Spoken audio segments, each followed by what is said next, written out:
तो दोस्तों सर जी क्लासेस में आपका स्वागत है। जैसा कि आप जानते हैं कि हम लोग का ये जो है साइंस का जो है क्वेश्चन सीरीज और थ्योरी सीरीज भी दोनों चल रहा है। बायोलॉजी का जो है थ्योरी क्वेश्चन दोनों साथ में चल रहा है और फिजिक्स और केमिस्ट्री का जो है आपका क्वेश्चन के माध्यम से जो है आपका थ्योरी यहाँ पे कंप्लीट कराया जा रहा है। ये एक स्मार्ट अप्रोच है जिससे कि आप कम समय में ज्यादा से ज्यादा जो है आप कंसेप्ट सीख सकते हैं। ठीक है। और क्वेश्चन भी आप धीरे धीरे समझ जाएंगे कि किस टाइप का क्वेश्चन जो है एग्जाम में पूछा जा रहा है और किस टॉपिक से क्वेश्चन ज्यादातर पूछा जा रहा है। ठीक है। इसमें हम क्या करते हैं, आपको कंसेप्ट भी देते हैं क्वेश्चन के साथ साथ। जितना भी एक क्वेश्चन है उससे रिलेटेड जितने भी कंसेप्ट बन सकते हैं वो पूरा मैं आपको बताने की कोशिश करता हूं इन शॉर्ट में। ठीक है। तो आज का हमारा सीरीज जो होगा इसमें फिजिक्स और केमिस्ट्री ये दोनों सब्जेक्ट के क्वेश्चन जो है अभी तक जितने आपके प्रीवियस रेलवे ने कराया हुआ है, जैसे ग्रुप डी हो गया, एएलपी हो गया, उन सारे सेटों का क्वेश्चन यहाँ पे हमने लिया है। तो चलिए स्टार्ट करते हैं। आप भी जो है ट्राई करते रहिए बनाने का और कमेंट बॉक्स में अपना जो है आंसर भी कमेंट किया कीजिए। ठीक है। देखिए फर्स्ट क्वेश्चन हम लोग देखते हैं। यहाँ पे क्वेश्चन को आप सही से समझने की कोशिश कीजिए। इस टाइप के क्वेश्चन बहुत आते हैं कि जैसे आपका यहाँ पे तो पूछा जा रहा है जो कि आपका फेरस सल्फेट क्रिस्टल है। ठीक है। इसको हीट करने के बाद पूछा जा रहा है कि प्रोडक्ट में क्या आएगा। ठीक है। और कहीं कहीं आपको मिलेगा कि जैसे कि सोडियम बाइकार्बोनेट को जो है हीट करने पे आपको क्या मिलेगा। तो इस टाइप का क्वेश्चन जो है आपको जो रेलवे है बहुत ज्यादा पूछती है। तो इस टाइप के क्वेश्चन पे आपको ज्यादा ध्यान देना होगा कि किसको हीटअप करने पे क्या होता है, किसका रिएक्शन जो होगा तो क्या बनेगा, क्या बाहर निकलेगा। ठीक है, प्रोडक्ट। ठीक है। तो यहाँ पे देखिए सबसे पहले मैं बात करता हूँ यहाँ पे फेरस सल्फेट का। तो देखिए फेरस सल्फेट का फार्मूला जो होता है वो क्या होता है, आपका मालूम होगा कि FeSO4 होता है। ठीक है। ये फेरस सल्फेट का होता है, क्रिस्टल फॉर्म में होगा तो इसके साथ वाटर होगा, 7H2O होता है। ठीक है। ये आपका आपका फेरस सल्फेट है। अब इसको यदि आप गर्म कीजिएगा तो क्या होगा कि ये जो आपका वाटर है, ठीक है, ये वाटर क्या हो जाएगा, ये लॉस हो जाएगा। ठीक है। और वाटर लॉस होने के बाद जो प्रोडक्ट बनता है वो क्या बनता है आपका, तो एक तो आपका फेरिक ऑक्साइड बनता है Fe2O3 प्लस आपका SO2 सल्फर डाइऑक्साइड और आपका सल्फर ट्राइऑक्साइड बनता है। और वाटर जो है, ये जो वाटर है ये क्या होता है, लॉस हो जाता है। तो ये भी आप लिख सकते हैं, ये वाटर क्या होता है, ये लॉस हो जाता है। तो ये जो है प्रोडक्ट में बनता है आपका फेरिक ऑक्साइड। ठीक है। सल्फर डाइऑक्साइड, सल्फर ट्राइऑक्साइड और वाटर ये प्रोडक्ट में बनता है जब आप सल्फर जो आपका फेरस सल्फेट को जो है आप गर्म कीजिएगा। तो एक दो जो है चीज यहाँ पे आप ध्यान रखिएगा, ये जो फेरस होता है इसकी जो वैलेंसी होती है, ये जो वैलेंसी होती है वो कितनी होती है, इसका 2 होता है। और ये जो आपका आयरन होता है जैसे कि फेरस फॉर्म में रहता है और फेरिक फॉर्म में रहता है। तो जो फेरिक होता है, ठीक है, फेरिक होता है उसकी जो वैलेंसी होती है वो कितनी होती है, इसकी वैलेंसी जो होती है आपकी वो 3 होती है। तो फेरस का कितना होता है, 2 होता है और फेरिक का जो वैलेंसी होती है 3 होता है। ये जो है मतलब कि वेरिएबल वैलेंसी रखने वाले एलिमेंट होते हैं। ठीक है, आयरन। तो ये ही चीज आप ध्यान में रखिएगा, ये भी आपका क्वेश्चन पूछा जा चुका है कि कौन सा एलिमेंट है जो कि मतलब कि वेरिएबल वैलेंसी रखता है। ठीक है। और इसके बाद देखिए फार्मूला की बात करें, सपोज कि आपको ये फार्मूला फेरस सल्फेट का नहीं मालूम है कि क्या होगा। देखिए फार्मूला लिखने का एक तरीका होता है।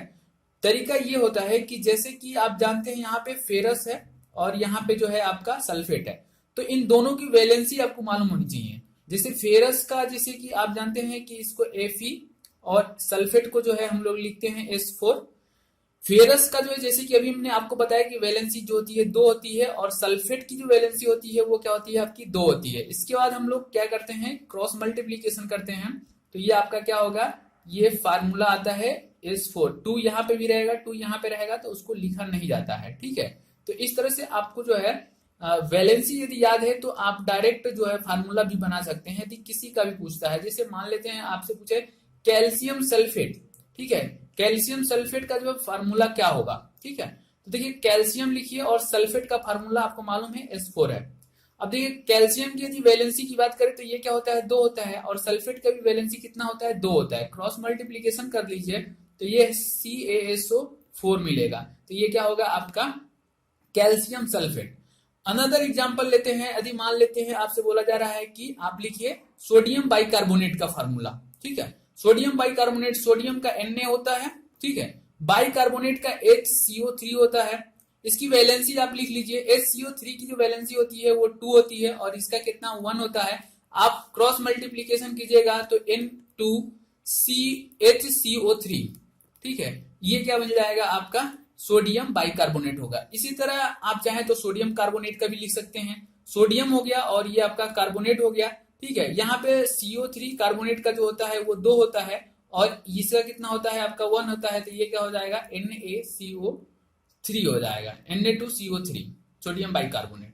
तो ये मतलब यहां से भी क्वेश्चन बनते हैं, इसीलिए मैं आपको बता रहा हूं। इसको सीखने के लिए बस आपको क्या है कि वैलेंसी जो होती है, जो उसमें भी सबकी वैलेंसी की जरूरत नहीं पड़ती है। जो ज्यादातर प्रोडक्ट पूछे जाते हैं जैसे कि बाइकार्बोनेट हो गया, सोडियम बाइकार्बोनेट, सल्फेट का जो पूछा जाता है, अमोनिया का पूछा जाता है, नाइट्रेट का पूछा जाता है, सल्फाइड का पूछा जाता है, तो इन सबको बस आपकी वैलेंसी एक बार मालूम होनी चाहिए, तो आप इजिली जो है किसी भी टाइप का जो फार्मूला पूछता है तो आप बना सकते हैं। और ये सारे जो है जैसे कि मान लेते हैं कैल्शियम हो गया आपका, इसके बाद आपका पोटेशियम हो गया, सोडियम हो गया, ये सब का यदि वैलेंसी आप नहीं भी जानते हैं तो निकाल सकते हैं, जैसा कि मैं आपको बताया हूँ, ठीक है। उस मेथड से आप वैलेंसी निकाल सकते हैं। जो आपको याद रखने वाला रहता है वैलेंसी, जैसे कि आप सल्फेट का याद रखिए, ठीक है, इसके बाद कार्बोनेट का याद रखिए, बाइकार्बोनेट का याद रखिए, जो कि ज्यादातर यूज होते रहते हैं, ताकि आप कभी भी यदि आपसे कंपाउंड पूछा जाए तो रटने की जरूरत ना पड़े, आप तुरंत ही वहां पे मतलब कि समझ के बना दें, ठीक है। तो ये इससे रिलेटेड जो था मैं आपको यहाँ पे बता दिया हूँ, ठीक है। उम्मीद करता हूँ कि ये आपको समझ में आया होगा। अब नेक्स्ट क्वेश्चन की बात करते हैं हम। इसके नीचे वाला यहाँ पे पूछा जा रहा है कि उस भौतिक मात्रा का नाम बताएं जो बल और वेग के गुणनफल के बराबर है। देखिए हमको यहाँ पे क्या होगा ये चीज अभी मालूम नहीं है, लेकिन ये है गुणनफल किसका किसका है, ये चीज बताया जा रहा है कि ये आपका फोर्स का है, बल और आपका वेग यानी कि वेलोसिटी का है, ठीक है। अब देखिए इससे थोड़ा सा आपको डेराइव करने की जरूरत है ताकि आप मतलब कि आंसर तक पहुंच सके। यहाँ पे फोर्स जो जानते हैं आप क्या होता है, एम इंटू ए होता है। यदि मैं बात करता हूं कि वी का, तो वो क्या होगा आपका, वो आपका डिस्प्लेसमेंट अपॉन टाइम होता है, ठीक है।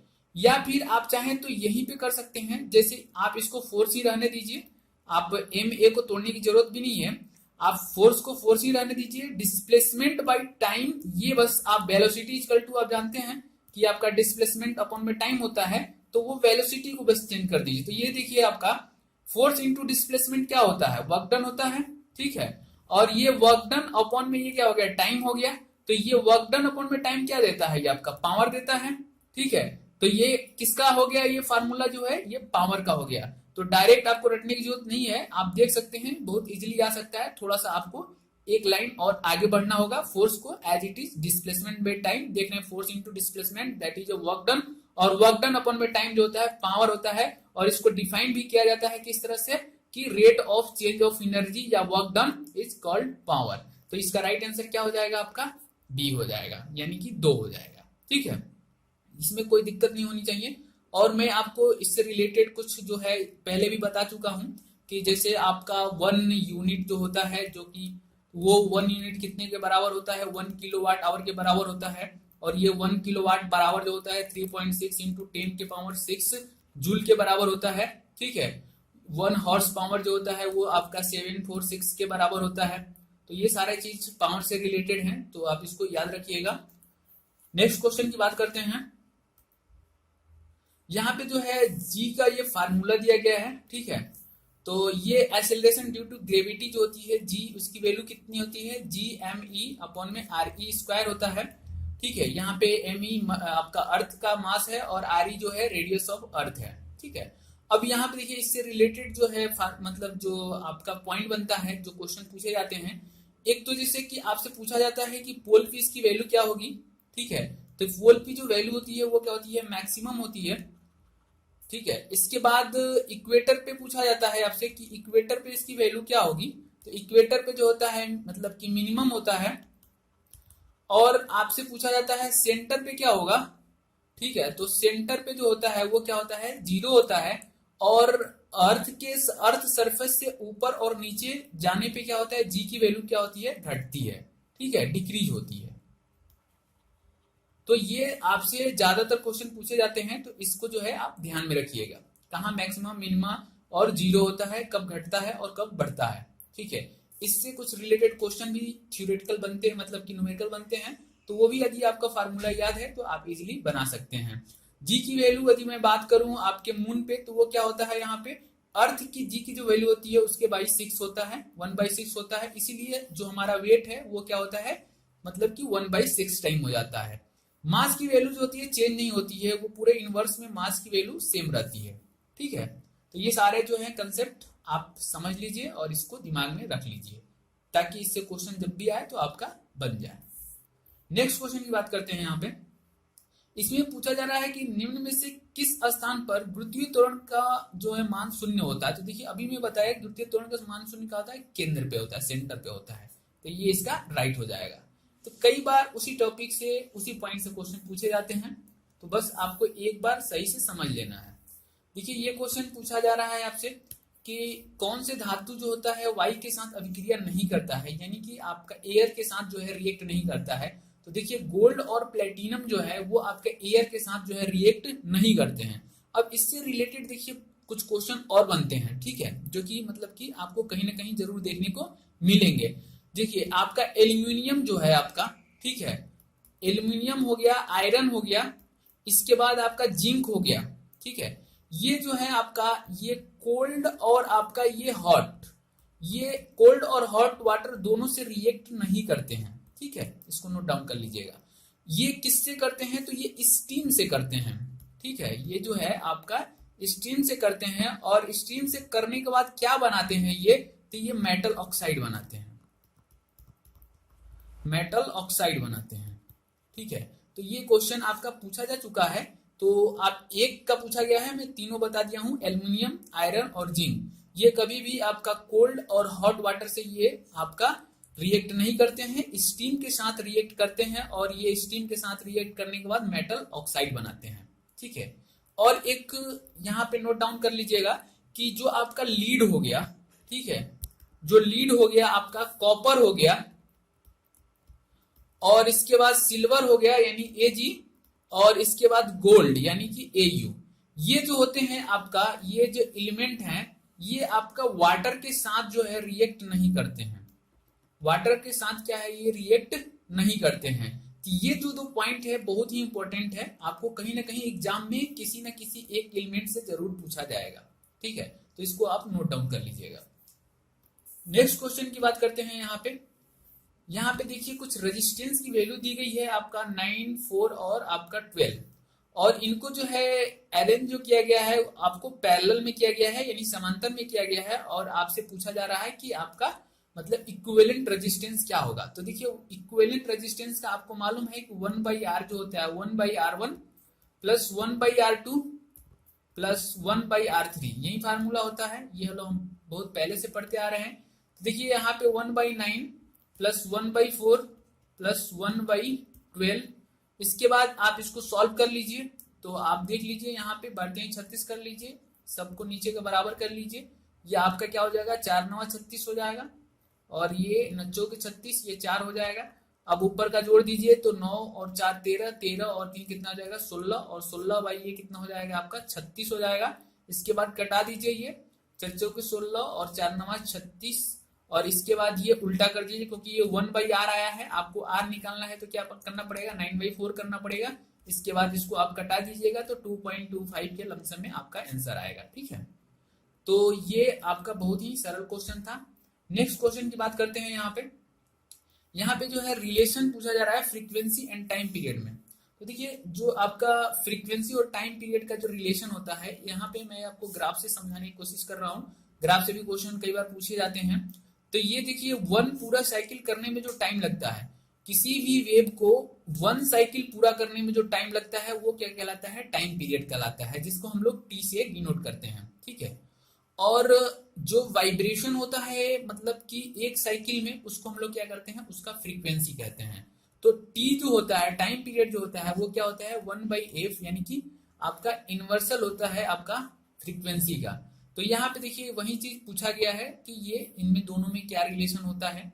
एक चीज वेवलेंथ भी आपको मालूम होना चाहिए। वेवलेंथ क्या होता है कि जो आपका वेव है पूरा एक साइकिल मतलब कि कवर करने में कितना दूरी तय करता है, वो आपका वेवलेंथ कहलाता है, जिसका यूनिट मीटर में होता है। और इसका जो टाइम का जो होता है वो किस में होता है, सेकेंड में होता है।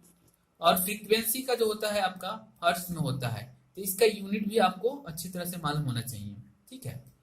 और v इक्वल टू एक एन लेमडा या एफ लेमडा होता है, ठीक है, जो कि मतलब कि ये बहुत ज्यादा यूजफुल होता है, ये आप लोगों को मालूम भी होगा। अब नेक्स्ट क्वेश्चन की बात करते हैं। तो देखिए यहाँ पे जो है नेक्स्ट क्वेश्चन आया हुआ है कि हीलियम और आर्गन में क्या समानता है, ठीक है। तो देखिए हीलियम और आर्गन दोनों आप देखेंगे तो ये क्या है आपके, ये 18 ग्रुप के एलिमेंट हैं, ठीक है। ये 18 ग्रुप के एलिमेंट हैं, यानी कि ये क्या है, निष्क्रिय गैस है, ठीक है। निष्क्रिय मतलब कि ये न्यूट्रल है, नोबल गैस है, ठीक है। और ये किसी के साथ रिएक्ट नहीं करते हैं। और इसमें जो है सबसे बड़ी खासियत ये रहती है कि आप हीलियम देख लीजिए, हीलियम कितना होता है आपका, 2 होता है। तो इसका आउटर मोस्ट सेल में देखिए इलेक्ट्रॉन कितना होगा आपका, ये 2 होगा, ठीक है। क्योंकि फर्स्ट सेल जो है आपका, जो आपका फर्स्ट सेल जो के होता है उसमें 2 इलेक्ट्रॉन होंगे। इसकी बात करते हैं यहाँ पे, तो देखिए आर्गन का कितना होता है आपका, 18 होता है ना। तो 18 का कीजिएगा तो कितना हो जाएगा, 2 8, ठीक है। और इसके बाद जो होगा ये कितना हो जाएगा आपका, 8 हो जाएगा। तो यहाँ पे देखिएगा कि इसका ये जो है डुप्लेट बनाता है, हीलियम जो होता है वो क्या बनाता है, डुप्लेट बनाता है, और ये आपका ऑक्टेट बनाता है। तो इन दोनों का जो है आउटर मोस्ट सेल मतलब कि फुल है, यानी कि ये डुप्लेट बनाता है। तो यहाँ पे जो है इसका आउटर मोस्ट सेल में भी जितना इलेक्ट्रॉन होना चाहिए उतना है, 2 है। इसको 8 चाहिए तो इसके भी आपके आउटर मोस्ट सेल में 8 इलेक्ट्रॉन है। तो दोनों के जो बाह्यतम कोष यानी कि बाहर वाले कोष क्या है, पूर्णतः भरे होते हैं, यानी कि आपका ये स्टेबल होता है, ठीक है। इसीलिए इसको हम लोग निष्क्रिय गैस या नोबल गैस बोलते हैं। तो ये आपको क्लियर है। नेक्स्ट क्वेश्चन की बात करते हैं, gold is mix with copper. देखिए गोल्ड मतलब कि गोल्ड के साथ जो है कॉपर मिलाया जाता है। तो आखिर ऐसा क्यों किया जाता है, उसके पीछे रीजन ये होता है कि गोल्ड को यदि आप कॉपर के साथ मिलाते हैं तो वो क्या होता है, हार्ड हो जाता है। जो गोल्ड की जो है प्रॉपर्टी है कि यदि उसमें कॉपर मिलाया जाएगा तो वो क्या हो जाता है आपका, हार्ड हो जाता है। एक जगह और गोल्ड मिलाया जाता है, वो कहाँ मिलाया जाता है, तो देखिए जो सेमीकंडक्टर होते हैं, ठीक है, जो सेमीकंडक्टर होते हैं जैसे कि आपका एन टाइप हुआ या पी टाइप हुआ, तो वहां पे भी जो है गोल्ड मिलाया जाता है। वहां पे गोल्ड इसलिए मिलाया जाता है कि जो रिकम्बिनेशन रेट है आपका, जो रिकम्बिनेशन रेट है उसको क्या किया जाए, उसको इंक्रीज किया जाए। तो रिकम्बिनेशन रेट को जो है इंक्रीज करने के लिए हम लोग क्या मिलाते हैं, वहां पे गोल्ड मिलाते हैं। और एक गोल्ड जो है यहाँ पे कॉपर मतलब गोल्ड में कॉपर मिलाया जाता है ताकि वो हार्ड हो जाए, ठीक है। तो ये आपको ध्यान में रखना है। नेक्स्ट क्वेश्चन की बात करते हैं। देखिए यहाँ पे जो है आपसे जो क्वेश्चन पूछा गया है, बोला जा रहा है 2 kg ऑफ एक ब्लॉक है 4 मीटर पर सेकेंड की गति से समानांतर सतह पर स्लाइड होता है। यह एक बिना दबे हुए स्प्रिंग पर गिरता है तथा उससे तब तक दबाता है जब तक वह ब्लॉक पूरी तरह से गतिहीन न हो जाए। गतिज घर्षण का मात्रा जो है आपका 15 न्यूटन तथा स्प्रिंग स्थिरांक जो है आपका ये 10,000 न्यूटन पर मीटर है। तो यहाँ पे जो है बताना है कि वो स्प्रिंग कितना मतलब कि दबेगा। तो ये सपोज स्प्रिंग है ये यहाँ पे, और यहाँ पे ये कोई बॉडी है, ठीक है। और ये बॉडी पे जो है ये स्प्रिंग पे मतलब कि बॉडी ये मतलब कि दबा हुआ है। तो ये बताना है कि जैसे इसका, तो अब जैसे ही दबेगा इसका साइज क्या हो जाएगा आपका, छोटा हो जाएगा, ठीक है, दब जाएगा तो, ठीक है। तो यही वाला पूछना मतलब बताना है कि ये कितना होगा। तो ये देखिए आपको इसको एक्स से हम लोग डिनोट करते हैं, और इसका एक फार्मूला जो होता है तो गतिज ऊर्जा का होता है 1/2 आपका m सॉरी 1/2 के एक्स स्क्वायर, जहां पे कि ये स्प्रिंग कांस्टेंट होता है और ये जो होता है आपका गतिज घर्षण। तो यहाँ पे गतिज घर्षण जो है आपका 15 दिया गया है, ठीक है। इसके बाद यहाँ पे 1/2 के की वैल्यू भी आपको यहाँ पे दिया गया है, ठीक है। और इसके बाद एक्स स्क्वायर की वैल्यू आपको एक्स निकालनी है, तो आप इसको सॉल्व कर लीजिएगा, ठीक है। जब सॉल्व कर लीजिएगा तो ये आपको आंसर मिल जाएगा 5.47 कुछ करके आएगा अप्रोक्स। देखिएगा तो ये आपका सीएम में चेंज करना पड़ेगा, ये पूरा मीटर में है, ठीक है। तो आपको अप्रोक्स 15.5 cm आ जाएगा। तो ये आप कैलकुलेशन एक बार कर लीजिएगा, ठीक है। बाकी कुछ है नहीं, बस एक बार समझने का था ये क्वेश्चन। बहुत सारा डाटा इसमें जो है इस तरह से भी दिया गया है। नेक्स्ट क्वेश्चन की बात करते हैं यहाँ पे। देखिए यहाँ पे जो क्वेश्चन पूछा जा रहा है आपसे, बोला जा रहा है कि if a plane flies a distance of 4000 metre with the work done of the आपका 20,000 joule, then the force applied. तो इसमें फोर्स कितना अप्लाइड किया गया है? तो देखिए बहुत सिंपल सा क्वेश्चन है, आप जानते हैं work done is equal to force into displacement होता है। यहाँ पे जो है आपका जो वर्क डन है वो दिया गया है, वो कितना है आपका, ये आपका 20,000 है। और इसके बाद आपको जो है यहाँ पे जो डिस्प्लेसमेंट दिया गया है डिस्टेंस, वो कितना है आपका 4,000 है। तो आप इसको कट आउट करिएगा तो ये कितना आ जाएगा, 5 न्यूटन आ जाएगा आंसर। तो इसका राइट आंसर क्या हो जाएगा, 5 न्यूटन हो जाएगा। नेक्स्ट क्वेश्चन देखिए आपका आधुनिक आवर्त सारणी के साथ किसका नाम जुड़ा हुआ। तो देखिए मॉडर्न पीरियोडिक टेबल जो है आप जानते हैं कि मोस्ले ने दिए हुए थे। तो मॉडर्न पीरियोडिक टेबल जो है आपके मोस्ले द्वारा दिया गया था, और ये जो बेस्ड है वो एटॉमिक नंबर पे बेस्ड है, ठीक है, एटॉमिक नंबर पे है। यानी कि इसमें जो भी एलिमेंट अरेंज किए गए हैं वो किस फॉर्म में किए गए हैं, एटॉमिक नंबर के बेस पे किए गए हैं। देखिए मेंडलीव का जो आया था वो पीरियोडिक टेबल वो किस पे बेस्ड था, वो आपका एटॉमिक मास पे बेस्ड था, ठीक है। यानी कि जो भी इसमें जो एलिमेंट थे वो अरेंज किए गए थे in form of the atomic mass, यानी कि बढ़ते हुए क्रम में, ठीक है। इसके बाद यदि न्यूलैंड की बात करें तो इनका भी जो था वो एटॉमिक मास पे ही था, एटॉमिक मास पे ही था। जब ये मतलब कि ये लॉ दिए हुए थे न्यूलैंड का जो लॉ, ऑक्टेव लॉ से भी बोला जाता है न्यूलैंड का ऑक्टेव लॉ, ठीक है। तो उस समय जो नंबर ऑफ एलिमेंट थे वो आपका 56 था, ये भी क्वेश्चन पूछा जाता है। और एटॉमिक मास जो आपका मेंडलीव दिए थे उस समय 63 थे, और आज जानते हैं आप लगभग 118 हैं, ठीक है। तो ये आपका आज का डेटा क्या है आधुनिक आवर्त सारणी की बात किया जाए। एक और था जो कि डॉग्नियर का ट्रायड रूल होता है, ठीक है। ये फर्स्ट सबसे पहले जो आया था वो आपका ट्रायड रूल ही आया था।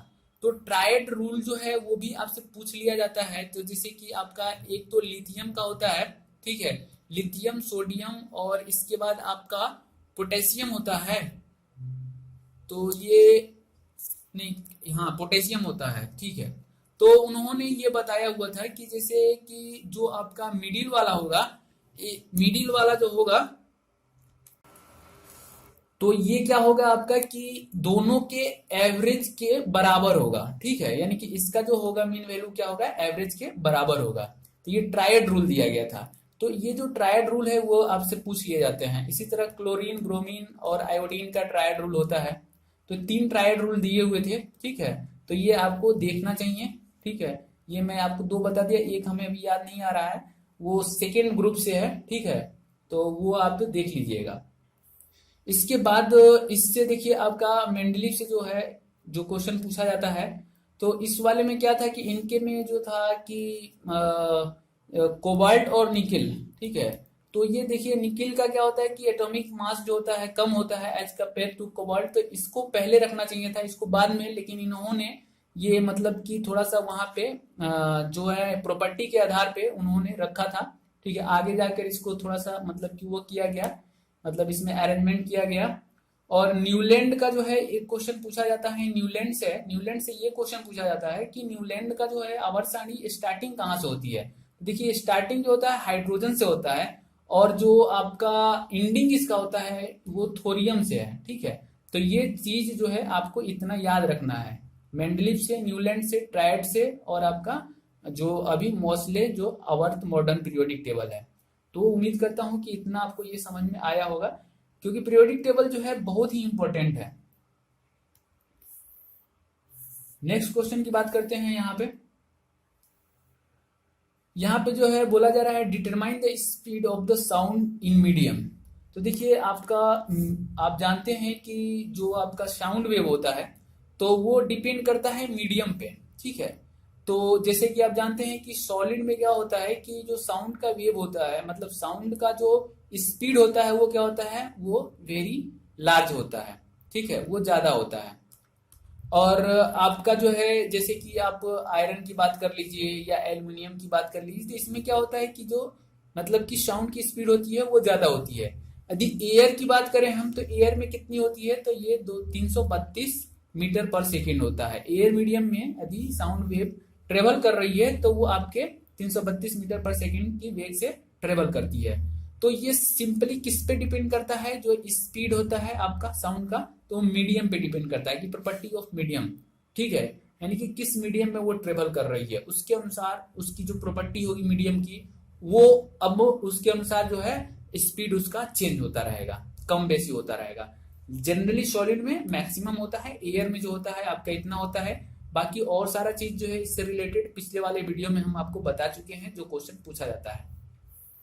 नेक्स्ट क्वेश्चन की बात करते हैं। यहाँ पे पूछा जा रहा है विच of the following is a physical change, ठीक है। तो देखिए केमिकल चेंज तो आपको मतलब पता चल जाता है कि केमिकल चेंज हो रहा है, फिजिकल चेंज भी आपको दिख जाता है, ठीक है। किस तरह से आप पहचानिएगा कि यहाँ पे फिजिकल चेंज हो रहा है और कहाँ पे केमिकल चेंज हो रहा है। तो देखिए होता क्या है कि जैसे कि फिजिकल चेंज में क्या होगा कि उसकी जो स्ट्रक्चर है उसमें चेंज आ जाएगा, ठीक है। और आपका केमिकल चेंज किस तरह से बताता है कि हो सकता है कलर में चेंज आ जाए, ठीक है, या फिर उसका जो है स्टेट जो है चेंज हो जाए, ठीक है, सॉलिड से लिक्विड हो जाए या लिक्विड से सॉलिड हो जाए। तो ये सारा जो है केमिकल चेंज मतलब बताते हैं, ठीक है। और जो आपके फिजिकल चेंज होते हैं वो आपके स्ट्रक्चर से रिलेटेड होते हैं। जैसे यहाँ पे पूछा जा रहा है ये फिजिकल चेंज, देखिए मिल्क से जो है आपका कर्ड बनता है, ये आपका केमिकल चेंज होता है। आप देखिएगा तो उसमें क्या होगा कि उसके कलर में चेंजमेंट आ जाता है, इसके टेस्ट में चेंजमेंट आ जाता है, ठीक है। इसके बाद रिस्पायरेशन जो हम लोग करते हैं वो भी आपका क्या है, फिजिकल केमिकल चेंज है, क्योंकि ये क्या है कि केमिकल हम लोग इनहेल और आपका आउटहेल करते रहते हैं। इसके बाद आपका डाइजेशन, ठीक है, ये भी आपका बिल्कुल मतलब पूरा केमिकल ही है। इसके बाद देखिए चेंज इनटू आइस, वाटर का जो है आप देखते हैं आइस में चेंज होना, यानी कि ये क्या है आपका फिजिकल चेंज है, क्योंकि पूरा स्ट्रक्चर इसमें चेंज हो रहा है। आप फिजिकली इसको मतलब फील भी कर सकते हैं कि ये जो है वाटर से जो है चेंज हो गया है आइस में। तो ये आपका वेरी कॉमन सेंस का क्वेश्चन है, तो ये आपका किसका एग्जाम्पल हो जाएगा, वाटर से आपका आइस वाला एग्जाम्पल जो होगा फिजिकल चेंज का होगा। नेक्स्ट क्वेश्चन की बात करते हैं यहाँ पे। तो देखिए यहाँ पे जो है आपसे पूछा जा रहा है work done by an object is 56 joule and the force exerted on it is 7 newton, find the displacement. तो ये भी आपका सिंपल क्वेश्चन है, work done equal to force into displacement. Work done आपका 56 जूल दिया गया है और डिस्प्लेसमेंट निकालना है, ये 7 दिया गया है, तो 7 8 56, ये 8 डिस्प्लेसमेंट हो जाएगा, ठीक है, 8 मीटर। इसके बाद देखिए यहाँ पे जो है एटॉमिक नंबर ऑफ आपका लेंथेनियम पूछा गया है। तो देखिए जो आपका लेंथेनियम होता है आपका ब्लॉक किसका होता है, ये ब्लॉक डी का एलिमेंट होता है ये, ठीक है। और ब्लॉक डी के एलिमेंट को हम लोग क्या बोलते हैं, ट्रांजिशन एलिमेंट बोलते हैं। और इसका एटॉमिक नंबर जो होता है वो 57 होता है, ठीक है। तो ये चीज इतना आपको याद होना चाहिए। इसके बाद नेक्स्ट क्वेश्चन की बात करते हैं यहाँ पे। तो देखिए यहाँ पे जो है आपसे पूछा जा रहा है कि to change the temperature on the Kelvin scale to the Celsius scale you have to, इसके बाद मतलब फिल इन द ब्लैंक्स है 273 फ्रॉम द गिवन टेम्परेचर। तो एक चीज आप नोट डाउन कर लीजिए कि ये रिलेशन होता है कि आप कभी भी मतलब कि किसी मतलब सिस्टम से किसी दूसरे सिस्टम में जा सकते हैं। तो सी आई आपका 100 एफ माइनस 32/180 आर बाई 18 और ये आपका के माइनस 27/3/100, ठीक है। तो आप यहां से यदि सेल्सियस से यदि केल्विन में जा रहे हैं तो आप देख सकते हैं कि C इक्वल टू क्या हो जाएगा आपका के माइनस 273 हो जाएगा। अब यहाँ पे देखिए बोला जा रहा है कि आपको केल्विन स्केल से जो है आपको सेल्सियस में जाना है, यानी कि केल्विन से आपको यदि सेल्सियस में जाना होगा तो देख सकते हैं कि क्या करना पड़ेगा आपको कि यहाँ पे आपको सेल्सियस में जाना है केल्विन से, तो केल्विन में जो भी वैल्यू दिया रहेगा उसको क्या करना है आपको 273 उसमें से माइनस करने पर हमको क्या मिल जाएगा, तो सेल्सियस का मतलब की वैल्यू मिल जाएगा। सपोज एक एग्जांपल यहाँ पे ले रहे हैं, जैसे आप जानते हैं कि बॉइलिंग पॉइंट जो होता है आपका वाटर का वो कितना होता है, 100 होता है। यदि इसको केल्विन में बात करें, ये डिग्री सेल्सियस में है, यदि केल्विन में बात करेंगे तो केल्विन में क्या हो जाएगा, ये ऐड हो जाएगा, ठीक है। 273 और आपका ये 100, यानी कि ये 373 आपका केल्विन में होगा। यदि इसके जस्ट अपोजिट करना होगा तो हमको क्या करना पड़ेगा, केल्विन की जो वैल्यू आई है 373 आई है, उसमें से हमको 273 माइनस कर देंगे तो ये आपका 100, ये आपका सेल्सियस में हो जाएगा, डिग्री सेल्सियस, ठीक है। तो ये एक एग्जांपल के थ्रू आप अच्छी तरह से इसको समझ सकते हैं, और ये वाली वैल्यू तो आप याद ही रख लीजिएगा क्योंकि इससे कन्वर्जन बहुत बार पूछा जाता है। नेक्स्ट क्वेश्चन की बात करते हैं यहाँ पे हम आपसे। यहाँ पे पूछा जा रहा है कि आपका एलोट्रॉप जो होता है कार्बन का, ठीक है, तो जो कि जिसका शेप जो है आपका फुटबॉल का मतलब शेप होता है, तो ये कौन सा है, तो देखिए ये आता है 6C जो है, सी आपका 60 जो है, यानी कार्बन 60, ये आपका जो है एलोट्रॉप्स कार्बन का होता है, जिसका स्ट्रक्चर जो होता है वो क्या होता है, फुटबॉल जैसा होता है। और आपका जैसे कि डायमंड भी होता है और ग्रेफाइट भी होता है, ठीक है। तो ये तीन जो होते हैं ये आपके कार्बन के एलोट्रॉप होते हैं, तो इसको जो है आप ध्यान में रखिएगा।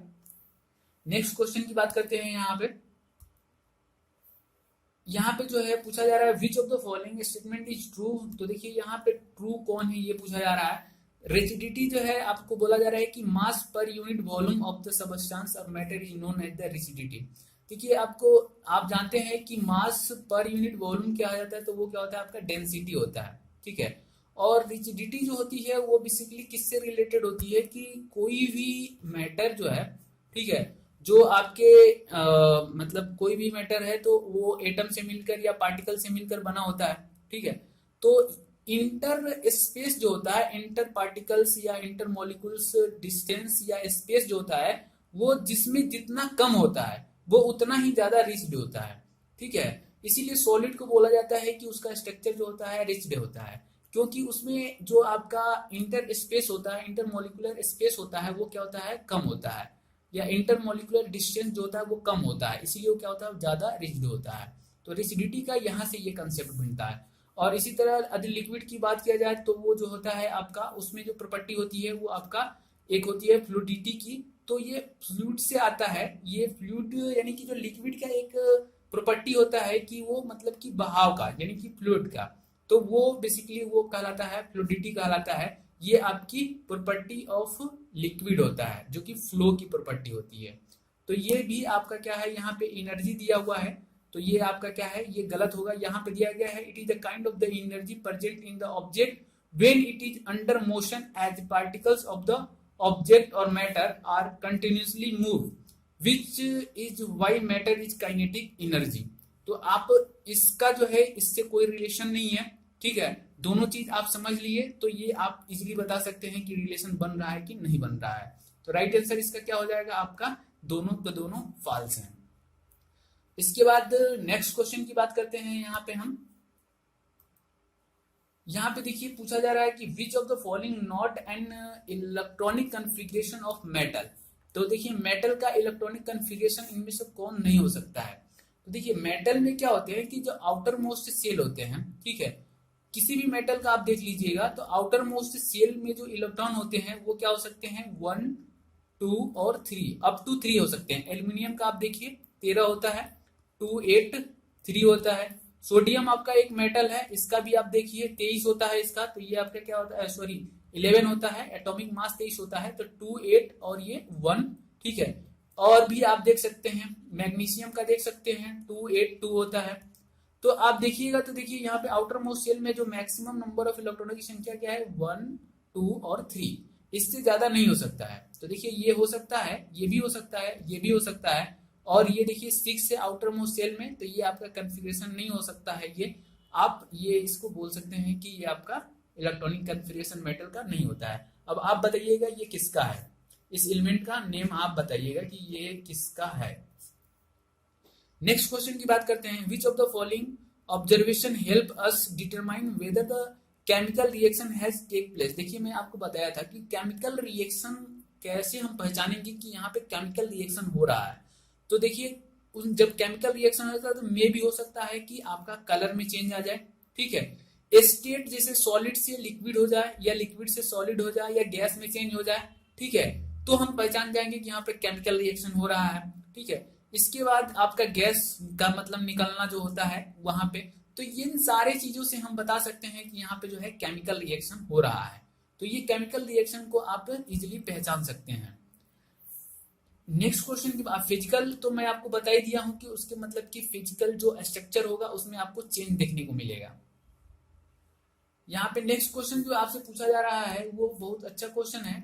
यहाँ पे जो है पूछा जा रहा है, ए बुलेट ऑफ मास आपका 40 ग्राम दिया है, is horizontally fired with the velocity 180 metre per second from a pistol of mass 3 kg, what is the recoil velocity of the pistol. तो पिस्टल का जो रिकॉलिंग वेलोसिटी होगी वो क्या होगी ये आपको बताना है। तो यहाँ पे आप सबसे पहले ये समझ लीजिए कि यहाँ पे जो है आपका बुलेट है। ठीक है, ये बुलेट है, सपोज मैं इस मतलब डायग्राम से आपको समझाने की कोशिश कर रहा हूँ। ये बुलेट है और ये आपका ही मान लीजिए गन है आपका। ठीक है, ये गन है, ये बुलेट है। बुलेट का जो है आपका जो मास दिया गया है वो कितना दिया गया है, 40 ग्राम दिया गया है। और इसकी जो वेलोसिटी है, जिस वेलोसिटी से छोड़ा जा रहा है वो क्या है आपका 180 मीटर पर सेकेंड। यहाँ पे यदि पिस्टल की मैं बात करता हूँ, जिस पिस्टल से इसको छोड़ा जा रहा है उसका मास कितना है यहाँ पे 3 kg है। और इसकी जो वेलोसिटी है वो आपको निकालना है कि किस वेलोसिटी से, जैसे आप छोड़ते हैं तो थोड़ा झटका आपको लगता है। ठीक है, यदि कभी आप छोड़े होंगे तो ये है क्या कि आप जानते हैं कि momentum conversion rule, momentum conversion rule ये कहता है कि मोमेंटम मतलब बिफोर कोलिजन और आफ्टर कोलिजन दोनों क्या होता है, सेम होता है। तो उस केस से देखा जाए तो पहले सपोज मास जो था m1 था, वेलोसिटी u1 था, और यहाँ पे इसका जो है पिस्टल का यदि मास की बात करें तो m2 था, और यहाँ पे उसकी वेलोसिटी जो है वो u2 था। और यहाँ पे m1 v1 आफ्टर मतलब कि जब ये छोड़ा जा रहा है, ठीक है, तो उस केस में क्या है m1 v1 plus m2 v2। ये वाला फार्मूला आप लोग याद कर लीजिएगा, इस फार्मूले से क्वेश्चन बनते हैं। ये है कि आपका मोमेंटम, ठीक है, विदाउट कोलिजन, ये आफ्टर कोलिजन यानी कि छोड़े जाने के बाद। यहाँ पे देखिए u1 जो है आपकी वेलोसिटी है किसकी, वो है आपकी बुलेट की। यहाँ पे जो है ये मोशन में नहीं है तो u1 की वैल्यू क्या है, यहाँ पे 0 है। तो ये पूरा टर्म क्या हो जाएगा आपका, ये पूरा टर्म 0 हो जाएगा। इसी तरह यदि पिस्टल की बात करें तो ये भी आपका मूवमेंट में नहीं है। ठीक है, इसमें भी कोई इनिशियल वेलोसिटी नहीं है, तो ये भी आपका क्या हो जाएगा, 0 हो जाएगा। तो आपके पास बचा क्या, ये केवल ये पूरा टर्म क्या हो गया, 0 हो गया। अब देखिए यहाँ पे m1 की वैल्यू कितनी दिया गया है, m1 हमने किसको माना है, यहाँ पे m1 इसको माना है हमने, तो ये क्या हो जाएगा 40 ग्राम है। अब देखिए ग्राम में दिया गया है तो इसको हमको चेंज करना होगा, क्योंकि सब जो है MKS में है, तो ग्राम को हमको चेंज करना होगा kg में। तो ये 1000 से डिवाइड कर देंगे। V1 की बात करें तो यहाँ पे 180 दिया गया है, और प्लस M2 की बात करें तो M2 कितना दिया गया है आपका 3 kg दिया गया है। और V2 की बात किया जाए तो V2 हमको निकालना है बाई 0 इक्वल टू। अब यहाँ से आप कर सकते हैं, तो आप देखिए ये 2 जीरो कट जाएंगे आपके, 2 जीरो ये यहाँ से कट जाएंगे। इसके बाद आप देख सकते हैं कि ये आपका 2 बार में जाएगा और ये आपका कितने बार में जाएगा, 5 बार में जाएगा। इसके बाद आप इसको कर सकते हैं, तो यहाँ पे देखिए ये यदि देखिएगा तो ये कितना हो जाएगा 36, और ये आपका 5 ये माइनस में हो जाएगा, और ये 3 जो है आपका ये नीचे चला जाएगा। तो आप इसको देख सकते हैं तो कितना हो जाएगा, ये 36 बाई आपका 15 हो जाएगा। जब इसको ये माइनस में है, जब आप कैंसिल आउट कीजिएगा तो कितने बार में जाएगा, तो ये आपका 15 दूना 30, और इसके बाद ये पॉइंट लगेगा, ये आपका 60 है, तो ये मतलब कि 2.4 हो जाएगा, और ये माइनस आएगा साइन। ठीक है, ये इतना मीटर पर सेकेंड वेव होगा। तो ये कंसेप्ट है, इससे बहुत सारे क्वेश्चन आते हैं, इसको आप अच्छी तरह से समझ लीजिएगा। ठीक है, यदि कहीं कुछ डाउट है तो जो है आप 1-2 क्वेश्चन और इस पे बेस्ट लगा लीजिएगा, तो डाउट आपका क्लियर हो जाएगा। बेसिक फार्मूला ये है, और इस फार्मूले को अच्छी तरह से समझ लीजिए। इसके बाद नेक्स्ट क्वेश्चन, और ये आपका आज का लास्ट क्वेश्चन होगा, और बहुत सिंपल क्वेश्चन है। यहाँ पे बोला जा रहा है कि आपका 6 कार्बन एटम है और 6 हाइड्रोजन एटम है, तो ये आपका इन सब में किसका है। तो आप जानते हैं C6H6 ये कंपाउंड जो होता है वो क्या होता है आपका बेंजीन का होता है, तो राइट आंसर इसका क्या हो जाएगा, बेंजीन हो जाएगा। ठीक है, तो उम्मीद करता हूँ कि ये आपको समझ में आया होगा। तो देखिए आज थोड़ा सा टाइम ज़्यादा हो गया है, ठीक है, तो उम्मीद करूंगा कि इससे थोड़ा कम ही टाइम में आपको क्वेश्चन ज़्यादा कराऊं। तो उम्मीद करता हूँ कि आपको ये आज का सेशन जो है अच्छा लगा होगा, और ये अच्छा लगा है तो आप अपने दोस्तों के साथ भी शेयर कीजिए और आप उनको भी बताइए, ताकि ज़्यादा से ज़्यादा लोग जो है मतलब कि इसका